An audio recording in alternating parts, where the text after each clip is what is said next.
नमस्कार। आज हम ट्रेडिंग मनोविज्ञान की दुनिया में गहराई से उतर रहे हैं, खास तौर पे मार्क डगलस की जो मशहूर किताब है ट्रेडिंग इन द जोन, उसके विचारों पर। हमारा मकसद ये समझना है कि बाजार में लगातार कामयाबी के लिए वो सही मानसिक नजरिया कैसे बनाया जाए। हाँ बिल्कुल, ये बहुत ज़रूरी पहलू है जिस पर अक्सर उतना ध्यान नहीं जाता। लोग रणनीतियों और इंडिकेटर्स में ही उलझे रहते हैं। लेकिन आज की बातचीत शायद ये दिखाएगी कि क्यों एक ट्रेडर की सोच, उसका माइंडसेट ही उसकी असली पूंजी है। ये सिर्फ जानकारी नहीं है, ये सोच बदलने की बात है। हाँ, तो चलिए इसी को समझते हैं। डगलस का एक मुख्य तर्क तो काफी चौंकाने वाला है कि ट्रेडिंग में लगभग 80% सफलता मनोविज्ञान पर निर्भर करती है, सिर्फ ट्रेडिंग सिस्टम पर नहीं। 80%? 80%, हाँ, ये बहुत बड़ी बात है। इसका मतलब तो ये हुआ कि ट्रेडर्स असल में बाजार को नहीं बल्कि बाजार के बारे में जो उनके विश्वास हैं, उनकी उम्मीदें हैं, उसको ट्रेड करते हैं। बिल्कुल। और यहीं पे भावनाएं सारा खेल बिगाड़ सकती हैं। डर, लालच या कभी-कभी वो जो अति आत्मविश्वास होता है, हाँ, ओवर कॉन्फिडेंस। हाँ वो भी, ये सब बेहतरीन से बेहतरीन ट्रेडिंग सेटअप को भी बर्बाद कर सकते हैं। तो सवाल ये है कि क्या कीमत के उतार चढ़ाव पर आप स्वाभाविक प्रतिक्रिया दे रहे हैं या उन पर अपनी भावनाएं थोप रहे हैं? और यहाँ एक आम गलती भी है जिसके बारे में ट्रीट से नोट्स में भी बात हुई है, वो हमेशा सही होने की चाहत। हाँ, ये बहुत आम है, लेकिन ट्रेडिंग तो संभावनाओं का खेल है, निश्चित नतीजों का नहीं। यहीं पर डॉगलस का वो मंत्र आता है, कुछ भी हो सकता है। हाँ, एनीथिंग कैन हैपन। इसे पूरी तरह अपनाना बहुत जरूरी है। जब कोई अच्छा हाई प्रोबेबिलिटी वाला ट्रेड भी फेल होता है तो निराशा क्यों होती है? क्योंकि मन में कहीं ना कहीं एक पक्के नतीजे की उम्मीद थी। और फिर उसी निराशा से अक्सर वो रिवेंज ट्रेडिंग शुरू हो जाती है। बदला लेने वाली ट्रेडिंग, बिल्कुल, जो किसी भी अकाउंट के लिए बहुत खतरनाक है। तो मानसिक बदलाव लाना होगा, संभावनाओं में सोचना सीखना होगा।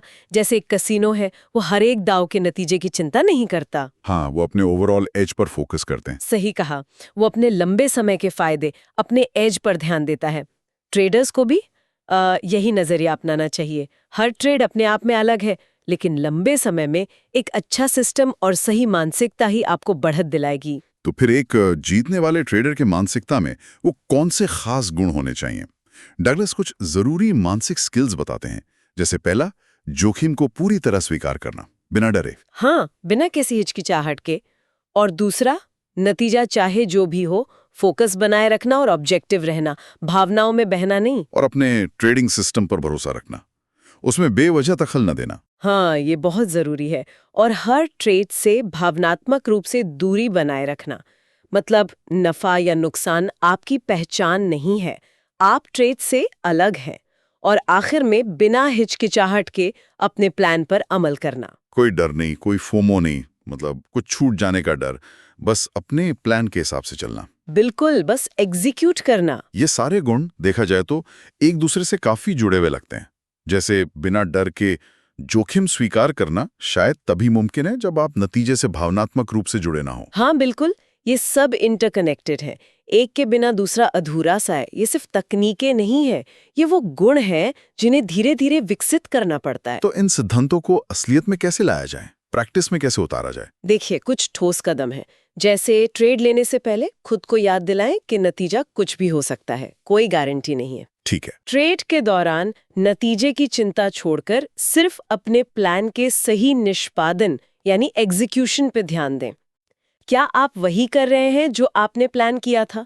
ये तो हुआ ट्रेड के दौरान, लेकिन ट्रेड खत्म होने के बाद उससे सीखने के लिए क्या करें?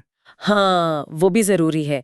ट्रेड के बाद अपनी ट्रेडिंग जर्नल में सिर्फ ये ना लिखें कि क्या किया, मतलब एंट्री, एग्जिट, स्टॉप लॉस, बल्कि ये भी लिखें कि कैसा महसूस किया, कौन सी भावनाएं थीं, डर था, लालच था, गुस्सा था। अच्छा, मतलब इमोशंस को भी ट्रैक करना है। हाँ, ये आत्म जागरूकता, सेल्फ अवेयरनेस बढ़ाने के लिए बहुत जरूरी है। इसके अलावा वो जो सकारात्मक पुष्टि होती है, एफर्मेशंस, एफर्मेशंस, वो भी मदद कर सकती हैं। जैसे खुद से कहना, मेरा काम अपने एज को फॉलो करना है, हर ट्रेड जीतना नहीं। और दबाव में शांत रहने की कल्पना करना, विजुअलाइजेशन या माइंडफुलनेस का अभ्यास करना, ये भी बहुत फायदेमंद है। और ये सब हमें उस कॉन्सेप्ट तक लाता है जिसके बारे में बहुत बात होती है, जोन में ट्रेडिंग। ये जोन में होने का आखिर मतलब क्या है? ये कैसी अवस्था है? ये एक मानसिक अवस्था है जहां ट्रेडर बिना ज्यादा सोचे समझे, बिना हिचकिचाहट के सही फैसले लेता है और उन पर अमल करता है। बाजार में चाहे जितनी उथल-पुथल हो, अंदर एक शांति सी बनी रहती है। अपने सिस्टम पर पूरा भरोसा होता है हाँ, और छोटे-मोटे नुकसान से मन विचलित नहीं होता। ऐसा लगता है जैसे सब कुछ अपने आप बिना किसी एफर्ट के हो रहा हो। फ्लो स्टेट जैसा। हाँ, बिल्कुल फ्लो स्टेट कह सकती हैं, पर ये समझना जरूरी है कि ये कोई डेस्टिनेशन नहीं है जहां पहुंच गए और बस। हाँ, ये एक विकसित की हुई अवस्था है।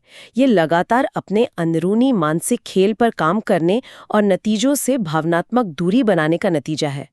जैसा डगलस ने कहा, ट्रेडिंग भविष्यवाणी करने के बारे में नहीं है, यह संभावनाओं को समझने के बारे में है।